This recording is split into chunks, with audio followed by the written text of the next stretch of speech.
Last পার্টে আমরা দেখেছিলাম ব্লু উলফের আগুনের বল ধীরে ধীরে হ্যামার টিমের দিকে এগিয়ে আসছিল।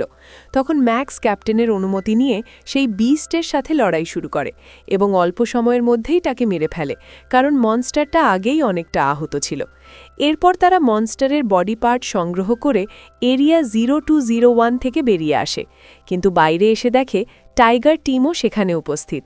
তাদের দেখে হ্যামার টিমের ক্যাপ্টেন রাগে সেই আঙ্কেলের হাত ভেঙে দেয় নিজের টিমমেটের প্রতিশোধ নিতে। এতে টাইগার টিম আরও ক্ষেপে যায়। এরপর দুই টিম মুখোমুখি দাঁড়িয়ে যায়, লড়াইয়ের জন্যে পুরো প্রস্তুত। ঠিক তখনই সিকিউরিটি ব্যুরোর লোকজন এসে তাদের থামিয়ে দেয়। তারা স্পষ্টভাবে জানিয়ে দেয় মার্শাল প্র্যাকটিশনাররা নিজেদের মধ্যে লড়াই করতে পারবে না। এই সতর্কবার্তা শুনে টাইগার টিম সেখান থেকে চলে যেতে শুরু করে। এটা দেখে ম্যাক্স ক্যাপ্টেনকে জিজ্ঞেস করে তারা কি ওদের এভাবেই ছেড়ে দেবে। ক্যাপ্টেন বলে এখন কিছু করার নেই, কারণ তাদের বিরুদ্ধে কোনো প্রমাণ নেই। এরপর তারা আহত সেই লোকটিকে নিয়ে হাসপাতালে যায়, যার হাত কেটে গেছে। ক্যাপ্টেন তাকে ওই অবস্থায় দেখে খুব কষ্ট পায়।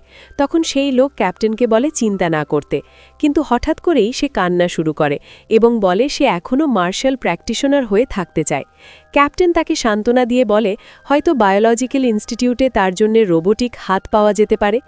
এরপর তারা সবাই HR অ্যালায়েন্স নামের সেই ইনস্টিটিউটে যায়। সেখানে ক্যাপ্টেন ম্যানেজারকে পুরো ঘটনা জানায় এবং জিজ্ঞেস করে কোনো রোবোটিক হাত আছে কিনা। ম্যানেজার বলে হাত আছে, কিন্তু সেটা সাধারণ মানুষের জন্যে, প্র্যাকটিশনারদের জন্যে নয়, কারণ তাদের বেশি শক্তির দরকার হয়। তবে সে একটা বিকল্প দেয়, ওয়াটার অফ লাইফ নামের একটি ট্রেজার, যা কিং লেভেল ড্র্যাগন মিউটেন্ট থেকে পাওয়া যায়, কিন্তু এর দাম প্রতি ড্রপ 30 বিলিয়ন। এটা শুনে সবাই চুপ হয়ে যায়। ওই লোকটা বলে সেই জিজিয়ান হলের অ্যাসিস্ট্যান্ট ইন্সট্রাক্টর হয়ে যাবে, কারণ এত টাকা কারো কাছেই নেই, আর ট্রেজারটাও এখন পাওয়া যাচ্ছে না। এরপর ক্যাপ্টেন জানায় যে তারা ব্লু উলফকে মেরে তার পার্টস এনেছে। ম্যানেজার অবাক হয়ে যায় এবং 1 বিলিয়ন অফার করে। ক্যাপ্টেন অফারটা গ্রহণ করে। তারপর তারা সেই লোকটির জন্য একটা রিটায়ারমেন্ট পার্টি দেয়, যাতে তাকে হাসি মুখে বিদায় জানানো যায়। পার্টির সময় ক্যাপ্টেন একটা ড্র্যাগের কথা বলে, যেটা ব্যবহার করলে দ্রুত জেনারেল লেভেলে পৌঁছানো যায়, কিন্তু সে ম্যাক্সকে এটা নিতে নিষেধ করে কারণ এর সাইড এফেক্ট আছে, তবে অন্যরা নিতে পারে কারণ তাদের বয়স বেশি। এরপর সবাই বাড়ি ফিরে যায়। ম্যাক্সকে দেখে তার বাবা মা খুব খুশি হয়। পরে আমরা দেখি ম্যাক্স ট্রেনিং করছে। মেডিটেশনের সময় সে বুঝতে পারে তার স্পিরিচুয়াল পাওয়ার ইন্টারমিডিয়েট স্টেজে পৌঁছে গেছে। এটা বুঝে সে সিদ্ধান্ত নেয় এখন থেকে ফিজিক্যাল স্ট্রেংথেও ফোকাস করবে, কারণ সে সবসময় স্পিরিচুয়াল পাওয়ার ব্যবহার করতে পারবে না। ঠিক তখনই ক্যাপ্টেন তাকে কল করে আবার HR অ্যালায়েন্সে ডাকে। সেখানে ক্যাপ্টেন তাকে নতুন আরও শক্তিশালী নাইফ গিফট করে। ম্যাক্স প্রথমে নিতে চায় না, কিন্তু ক্যাপ্টেন জোর করলে সে নেয়। এরপর সে ইভার সাথে দেখা করে। ইভা তাকে ধন্যবাদ জানায় তাকে নিরাপদে ফিরিয়ে আনার জন্যে, তারপর কাজের জন্যে চলে যায়। কিছুক্ষণ পর ইভার ভাই আসে, যে ম্যাক্সকে দেখে বুঝে যায় যে সেও তার বোনকে বাঁচিয়েছিল। সে ধন্যবাদ জানায়, কিন্তু আসলে সে খুব অহংকারী এবং টাকার গর্বে ভরা। এরপর ম্যাক্স ম্যানেজারের কাছে ইভার পরিবার সম্পর্কে জানতে পারে এবং অবাক হয়ে যায়, কারণ তারা দেশের টপ 9 ফ্যামিলির একটি। ঠিক তখন টিভিতে খবর আসে একটি জেনারেল লেভেল মনস্টার শহরে ঢুকে পড়েছে। মিলিটারি জেট পাঠানো হয়, কিন্তু মনস্টার সেগুলো ধ্বংস করে দেয়। ম্যাক্স সেখানে যেতে চায়, কিন্তু ক্যাপ্টেন তাকে থামায়, কারণ আগের মনস্টারটা আহত ছিল, কিন্তু এইটা নয়। ঠিক তখনই সেখানে একজন ওয়ার গড লেভেলের যোদ্ধা আসে। সে দ্রুত পাইলটদের বাঁচায় এবং নিজের গতিতে মনস্টারকে এড়িয়ে শেষ পর্যন্ত তাকে মেরে ফেলে। এটা দেখে সেখানে দাঁড়িয়ে থাকা ইভার ভাই ম্যাক্সকে অপমান করতে থাকে, কারণ সে না ভেবে ওই জায়গায় যাচ্ছিল। তখন ম্যাক্স তাকে বলে, আমি জানি তুমি ইভার জন্যই এমন বলছো, তোমার মনে হয় আমি ইভার পেছনে আছি, কিন্তু চিন্তা করার দরকার নেই। একদিন আমি পৃথিবীর সবচেয়ে শক্তিশালী যোদ্ধা হব, আর সেদিন তোমার এই অহংকার ভেঙে যাবে। এরপর কয়েকদিন কেটে যায়। একদিন আমরা দেখি ম্যাক্স তার বাড়িতে ট্রেনিং করছে। ট্রেনিং করতে করতে সে নিজের পরিবারের কথা ভাবছিল। নতুন বাড়িতে আসার পর তাদের জীবন অনেক ভালো হয়ে গেছে। অনেকক্ষণ শর্ট প্র্যাকটিস করার পর ম্যাক্স একটু বিশ্রাম নেয়, কিন্তু সে একটু হতাশও ছিল, কারণ এত প্র্যাকটিস করার পরও সে তার নতুন শর্ট টেকনিকের সেকেন্ড লেভেলে পৌঁছাতে পারছিল না।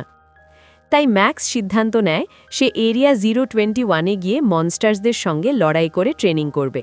তার মনে হচ্ছিল বাড়িতে ট্রেনিং করার কারণে তার উন্নতি হচ্ছে না। এই কথা টিমকে জানিয়ে ম্যাক্স তার অস্ত্র নিয়ে এরিয়া 021-এর ব্যারিয়ারের কাছে পৌঁছে যায়। সেখানে সে মিলিটারি অফিসারের কাছে ওই এলাকায় যাওয়ার পারমিট চায়।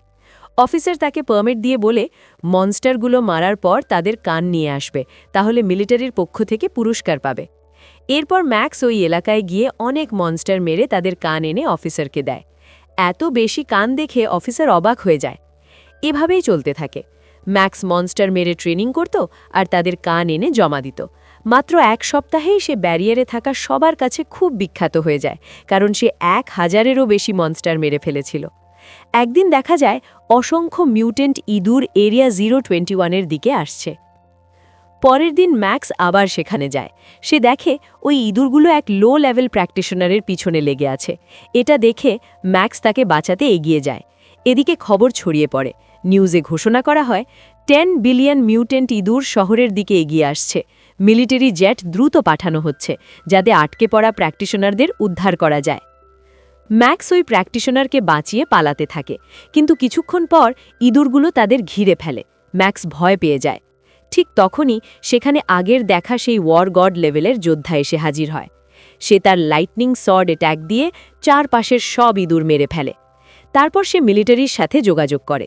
মিলিটারি জানায় অনেককে উদ্ধার করা হয়েছে, কিন্তু এখনও অনেক মানুষ আটকে আছে, আর জেট আসতে 10 মিনিট লাগবে। এদিকে আরও ইঁদুর আসছে দেখে যোদ্ধা তাদের নিজের দিকে টেনে একটি ব্রিজের উপর চলে যায়, যাতে তারা শহরে ঢুকতে না পারে। সে লাইটনিং অ্যাটাক দিয়ে অনেক ইঁদুর মারে, আর ম্যাক্স আর ওই প্র্যাকটিশনারকে ভাঙা ব্রিজ পার হয়ে চলে যায়। কিন্তু ইঁদুরগুলো নিজেদের শরীর জুড়ে ব্রিজ তৈরি করে তাদের পেছনে আসতে থাকে। 3 জন আবার দৌড়াতে থাকে। ঠিক তখনই একটি মিলিটারি জেট এসে যায়। যোদ্ধা ম্যাক্স আর প্র্যাকটিশনারকে জেটে উঠতে বলে। ম্যাক্স তাকে সাথেও আসতে বলে, কিন্তু সে রাজি হয় না, কারণ সে চলে গেলে ইঁদুরগুলো শহরে ঢুকে পড়বে। ম্যাক্স জেটে উঠতে উঠতে তাকে লড়াই করতে দেখে।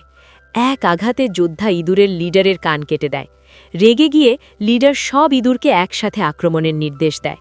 যোদ্ধা তার সমস্ত শক্তি দিয়ে শেষ আক্রমণ করে। সব ইঁদুর মরে যায়, কিন্তু সেও শেষ হয়ে যায়। নিউজে জানানো হয় ওয়ার গড লেভেলের যোদ্ধা নিজের জীবন দিয়ে পুরো শহরকে বাঁচিয়েছে। ম্যাক্স এই দৃশ্য দেখে ভেঙে পড়ে। সে বুঝতে পারে সে এখনও অনেক দুর্বল, সে কাউকে বাঁচাতে পারছে না। তাই সে সেখানেই আবার ট্রেনিং শুরু করে। কিন্তু মন বসছিল না, সে হতাশ ছিল, আর তার শর্ট টেকনিকেও অগ্রগতি হচ্ছিল না। এরপর সে নিজেকে শান্ত করে ওই যোদ্ধার মুভস মনে করে, আর সেগুলো নকল করার চেষ্টা করে। কিছুক্ষণ পর সে অবশেষে তার লাইটনিং শর্ট টেকনিকের 2nd লেভেলে পৌঁছে যায়। দূরে দাঁড়িয়ে থাকা সেই আঙ্কেল এটা দেখে বুঝে যায় এখন আর সে ম্যাক্সকে হারাতে পারবে না। তখন পাশে থাকা ক্যাপ্টেন বলে, চিন্তা করো না, আমি এমন কাউকে খুঁজে বের করব যে ম্যাক্সকে সহজেই মেরে ফেলতে পারবে। এবং এখানেই এই পার্ট শেষ হয়।